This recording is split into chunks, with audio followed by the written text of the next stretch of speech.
How many times have you felt yourself shrinking, saying yes when everything inside screamed no, staying silent when you wanted to speak, bending your schedule, your boundaries, your dignity, just to keep someone close? You thought you were being kind. You thought you were being loved. But here is the truth Machiavelli understood 5 centuries ago. Love does not make anyone strong. Power does. And power begins the moment you stop needing to be needed. If what you just heard feels like it was written for you, then this video is your next step. Subscribe now and turn on notifications, because every week we release a new chapter in this journey. Practical, psychological tools rooted in Jungian depth to help you reclaim your sovereignty without losing your compassion. The comment pinned below has a guide to the full playlist. This is not theory, this is architecture for your inner life. Now back to why Machiavelli might be the most misunderstood ally you will ever meet. Picture this, a fortress, not a prison, not a tower of isolation, but a structure with gates that open and close according to your will, not someone else's schedule. Inside, the fire is warm. The rooms are yours. The walls are thick enough to keep out storms, and the gates are strong enough to say no without apology. That fortress is not built of stone. It is built of something far more difficult to forge: the ability to be alone without terror, to be unwanted without collapse, and to withdraw your presence without guilt. Most people never build it. They live in a marketplace instead. Doors wide open, every passerby invited in, every compliment treated as down payment on belonging, every smile returned as if it were rent. And then they wonder why they feel so tired, so used, so endlessly available to everyone except themselves. The pain is real. You meet someone, friend, partner, lover, even a colleague, and at first the attention feels like sunlight. They text back fast. They laugh at your jokes. They remember what you said last week. It feels like connection. It feels like safety. So you open the gates wider. You rearrange your life to fit theirs. You forgive the small slights because, after all, no one is perfect. You start to need the warmth they provide, and the need grows until it is no longer a preference but a dependency. And that is the moment the dynamic shifts, because the instant someone realizes they have become your oxygen, they also realize they control the valve. Not always consciously, not always cruelly, but they control it, and whether they mean to or not, you begin to perform. You adjust. You comply. You become smaller, quieter, more convenient, because deep down you are terrified that if you stop pleasing them, they will stop choosing you. And you have come to believe that being unchosen is the worst thing that could happen. But there is something worse. It is living as though your worth is determined by how much someone else wants you. It is handing over the keys to your fortress, and then wondering why you feel so unsafe inside your own skin. It is mistaking the leash for a necklace because the leather is soft and the buckle is hidden under a bow. Carl Jung spent decades mapping the architecture of the psyche, and one of his most essential insights was this: what you do not integrate, you project. What you do not own inside yourself, you give power to outside yourself. If you do not own your need for validation, you will hand that power to anyone who offers you a scrap of it. If you do not own your fear of rejection, you will spend your entire life contorting yourself into shapes that are easier to love and impossible to sustain. Jung called this shadow work, the uncomfortable necessary labor of looking at the parts of yourself you have disowned and bringing them back under your command. And one of the most disowned parts in modern life is this: the need to be loved can become a cage if it is not governed by something stronger. That something stronger is sovereignty. Sovereignty is not coldness. It is not cruelty. It is the capacity to say, I can love you and not need you. I can care for you and still leave if you harm me.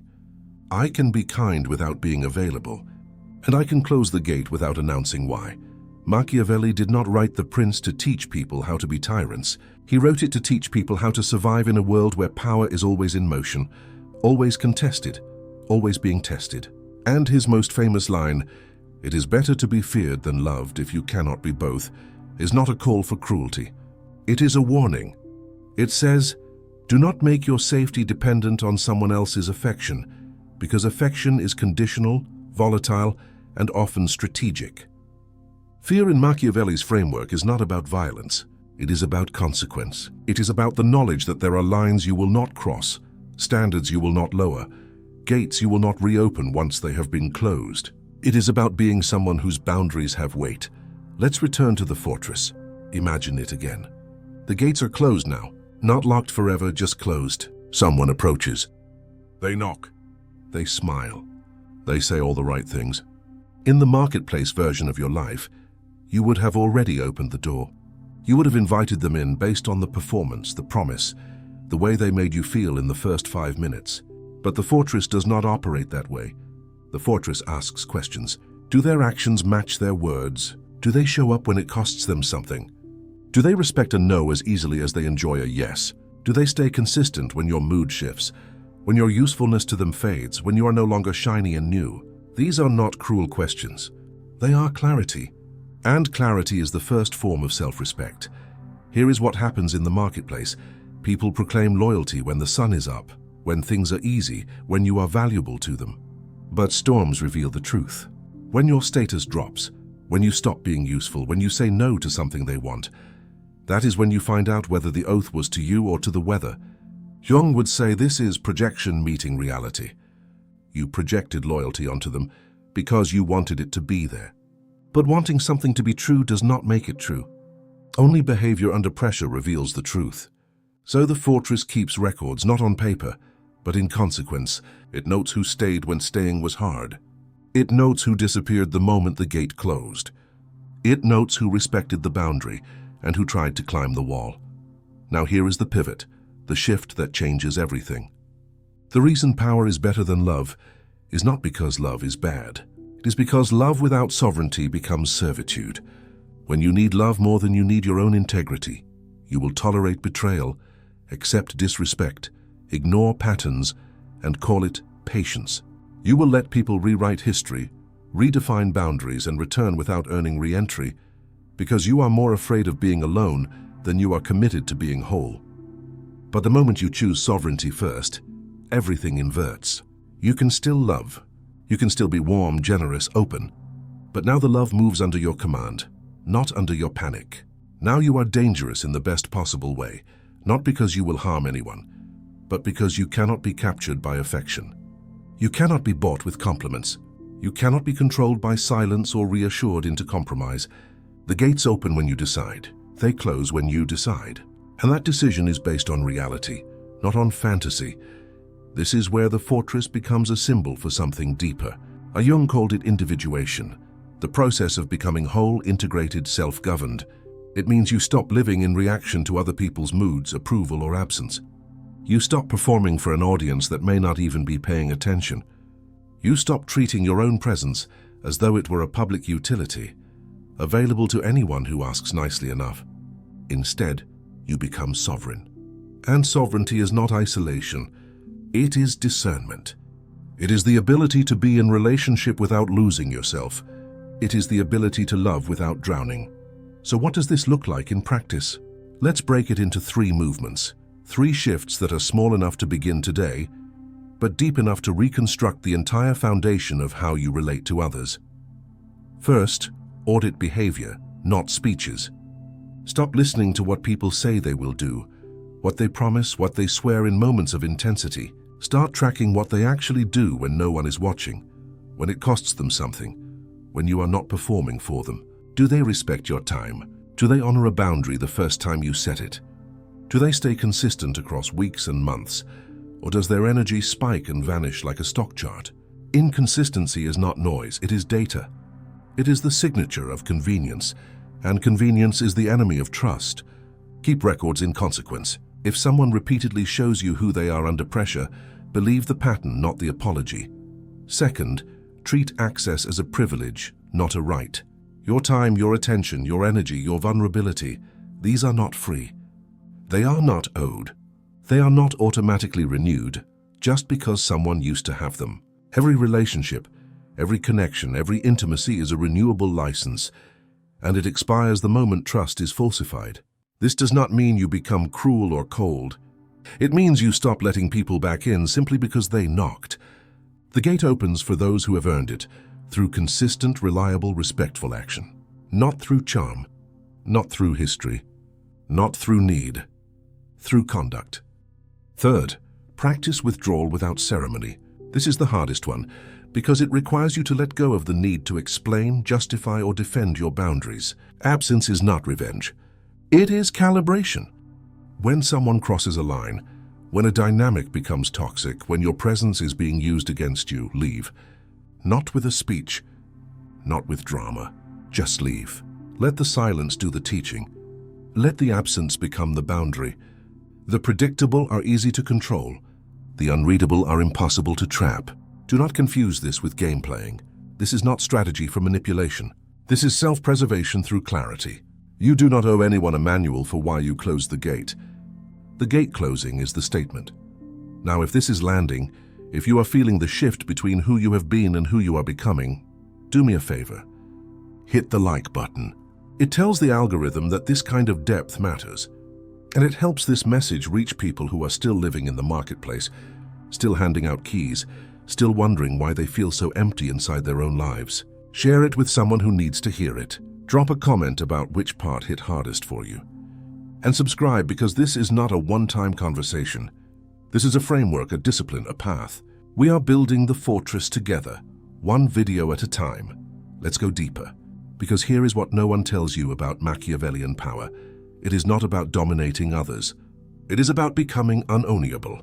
The highest form of influence is not control. It is the vacuum you create by not needing anyone, which forces them to orient around your weather instead of your wounds. When your needs are loud, people read them like a map and use them to navigate you. But when your needs are silent, when you are whole enough inside that external validation is optional, not unwanted, just optional, the entire social equation shifts. Suddenly people are unsure. They cannot predict you. They cannot buy you. They cannot move you with the usual tools, and that uncertainty is where respect lives. Machiavelli understood that human nature rewards those who are difficult to move, not hostile, not closed, just unshakable. This is why detachment is not coldness, it is climate control. You choose when to offer warmth. You choose when to withdraw it. You choose based on what serves your sovereignty, not what soothes someone else's anxiety. And the moment you start operating this way, you will notice something strange. People will accuse you of changing. They will say you have become distant, cold, selfish. Let them. Because what they are really saying is this: you are no longer easy to control, and I do not know how to relate to you without leverage. Their confusion is not your problem. It is your proof. Jung said the shadow is not evil, it is unlived life. It is the parts of yourself you were told not to express, not to own, not to inhabit. For most people, power is in the shadow. They were taught that wanting power is bad, that setting boundaries is mean, that saying no makes you selfish. So they disowned it. They gave it away. And then they wondered why they felt so powerless. But power is not evil. Power is energy. It is agency. It is the capacity to shape your own life instead of being shaped by everyone else's demands. And reclaiming it is not about becoming cruel. It is about becoming whole. Here is what happens when you reclaim it. You stop performing. You stop shrinking. You stop offering explanations for boundaries that should be self-evident. Your yes becomes rare and therefore valuable. Your no becomes boring and therefore final. You stop letting people back in just because they apologized. You start asking, did they change or did they just wait for me to forget? You stop treating affection as proof of safety. You start treating consistency under pressure as the only currency that matters.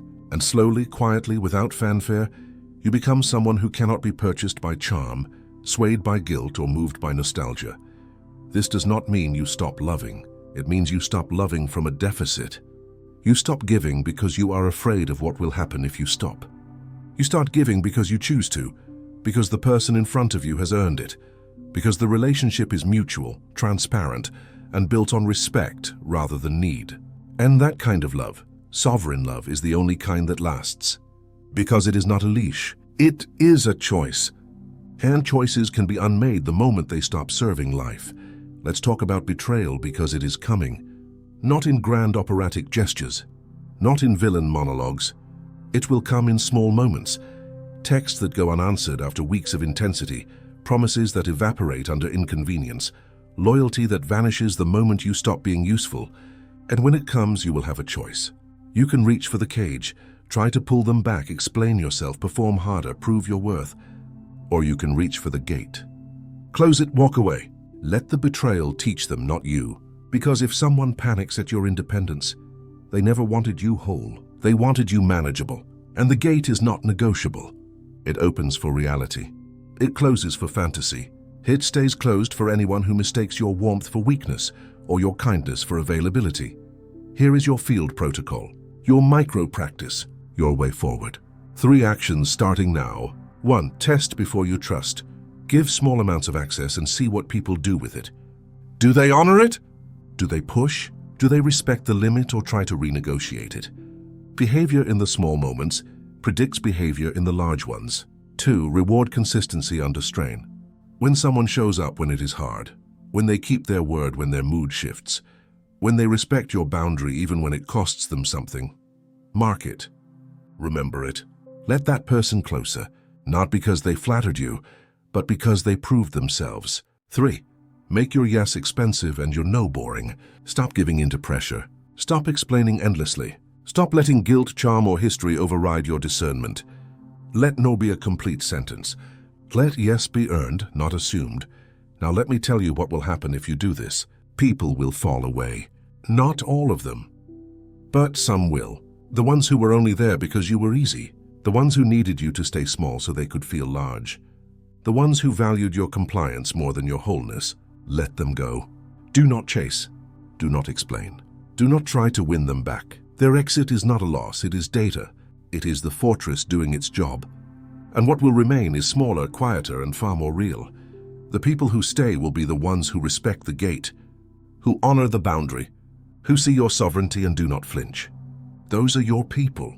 Everyone else was just passing through. Machiavelli was not writing about cruelty. He was writing about survival in a world where everyone is playing for position, whether they admit it or not. And his advice was simple. Do not let your need for affection become the thing that destroys you. Do not hand your power to people who have not earned it. Do not confuse warmth with safety, or attention with respect. Build the fortress. Guard the gates. Let people prove themselves before you let them in. And when they fail the test, because some will close the gate without theater, let the sound of it closing be the only lesson they receive. This is not cold. This is conscious. This is the difference between being kind and being available, between being loving and being used. Compassion belongs in your toolkit, not on your throne. When you place it under your command, you can be generous without being drained, open without being invaded, loving without being captured. And that is sovereignty. That is power. That is what Machiavelli was pointing to when he said, better to be feared than loved. He did not mean be cruel. He meant be unshakable. Be someone whose boundaries are real. Be someone whose presence is a choice, not a guarantee. Be someone who cannot be moved by manipulation, flattery, or guilt. Be someone whose gates only open for those who have earned the right to enter. If this video has shifted something inside you, if you are starting to see the marketplace for what it is and the fortress for what it could be, then save this to a playlist. Come back to it when you are tempted to reopen a gate that should stay closed. Come back to it when someone tries to guilt you for having boundaries. Come back to it when you feel yourself shrinking again. And if you have not yet subscribed, now is the time. This is not entertainment. This is architecture. Every week we build. Every week we go deeper. The pinned comment has the roadmap. Join us. Your true strength does not begin when people love you. It begins when you no longer need them to. It begins at the border where you cease to be purchasable, where your worth is not for sale, where your presence is not a public resource. Power is better than love, because power can hold love without drowning in it. Love cannot hold power when love is hunger, and hunger makes you prey. Sovereignty makes you free. So here is the final question. When you close your eyes and picture your life, what do you see, a marketplace or a fortress? Are the gates open to everyone, or only to those who have earned it? Are you performing for applause, or are you living by design? Because you cannot build the fortress while standing in the marketplace. You have to choose, and the choice is not between love and power. The choice is between powerless love and sovereign love, between need and choice, between the leash and the gate. Choose the gate, build the fortress, let the wrong people leave and the right people prove themselves. And when you are finally standing inside your own sovereignty, unshaken and unshakable, you will understand what Machiavelli knew 500 years ago. The world does not reward the easy to please. It rewards the impossible to move. And you were always meant to be impossible to move. You just forgot. Now you remember. Now you build. But maybe now you're wondering, what about the people I care about? Isn't building a fortress isolated? What if my family, my closest friends, don't understand or accuse me of building walls that keep love out? This fear is ancient. It's the shadow of every self-respecting action. Yet a fortress by design isn't supposed to banish every soul. It is a boundary for the old patterns, the ones that cost your dignity. Let's return to Jung for clarity. Individuation, after all, is not becoming a lone island, but inhabiting your wholeness so authentically that those you attract are drawn to the real you.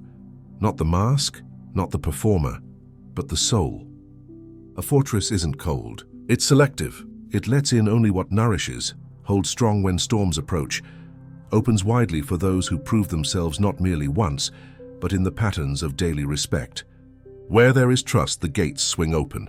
And as Jung would remind us, only what is consciously chosen truly liberates. Most never choose. They absorb their environment, drift, and end up prisoners of others' stories. Your work is to choose, consciously, courageously. Let's anchor this with a story. Imagine a woman named Mia, always available, always agreeable. She was everyone's emergency contact, every friend's emotional landfill. One day, after the exhaustion left her hollow, she decided to test this video's principles. She started small, declining a last-minute favor, telling her brother no when he demanded money he never repaid. Rage followed, accusations. You've changed. But something inside, quiet, steady, remained unshaken. Her yes became rare. 3 old friends fell away. 2 new ones emerged. These 2 respected her time, her limits, her truth. The fortress for the first time became a home. Pause. Are you seeing yourself in Mia's shoes? Or maybe in those who demand her availability? Jung teaches that recognizing our patterns, our need to save or to extract, is where transformation begins. If you're brave, jot a quick reflection in the comments. Where do you let love overpower sovereignty? Or where do you lock the gates out of fear, not wisdom?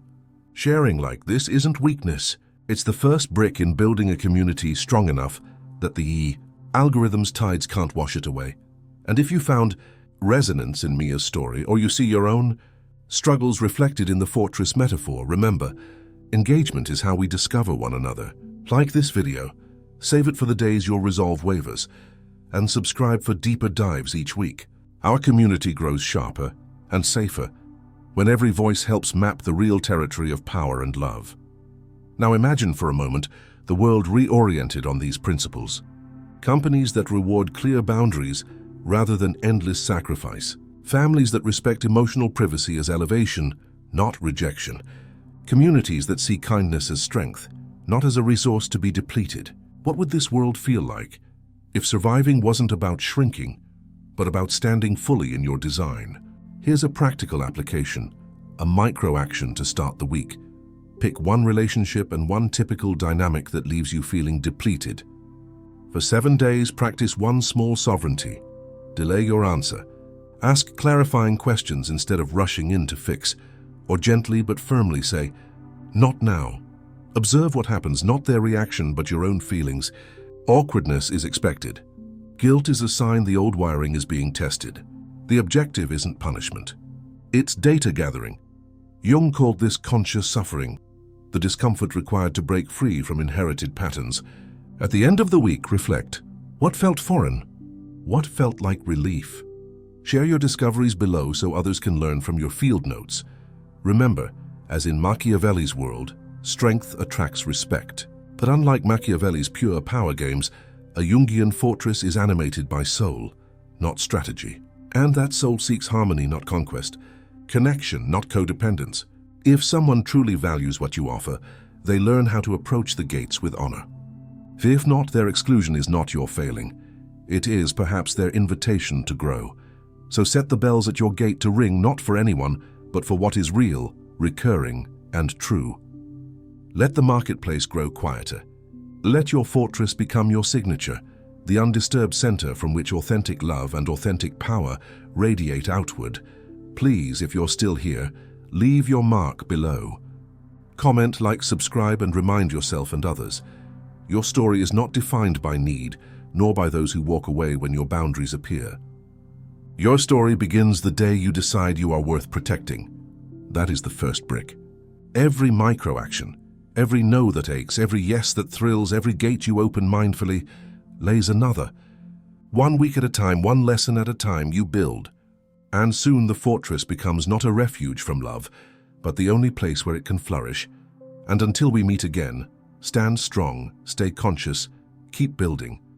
There is more power in you than you remember, and more love inside true power than you ever thought possible. Let's bring it closer, practical, lived, fully real. If you've made it this far, consider what will change tomorrow when you step outside your door. What's one conversation where you'll notice the tug to people please, to soften a truth, to unlock the gates too quickly? See it coming even a few minutes ahead and pause. Imagine that fortress, solid, calm, inviting only what's earned, what honors who you're becoming. And if a voice inside protests, "But I'll lose them," remember, what's meant for you won't require your self-abandonment. Not today, not ever. Instead, notice the people who lean in, who remain when you stop managing their comfort. Notice how real respect begins quietly, around the gates of your sovereignty, and how the truest connections are forged not in appeasement, but in mutual recognition of worth. So let's make this a dialogue, not a monologue. What is one pattern you're ready to break? Leave it in the comments, not just as a confession, but as a declaration. And if you see someone else's story that resonates, respond. Build the thread. This is how community and courage take root, one visible act at a time. Save this video. Share it with someone who is ready to stop shrinking. And above all, practice. Power is a muscle, and every small act of conscious self-respect is a rep. You're not alone in this journey. Every brick you lay, everyone watching is building beside you. And with each choice, the marketplace recedes and the fortress stands taller.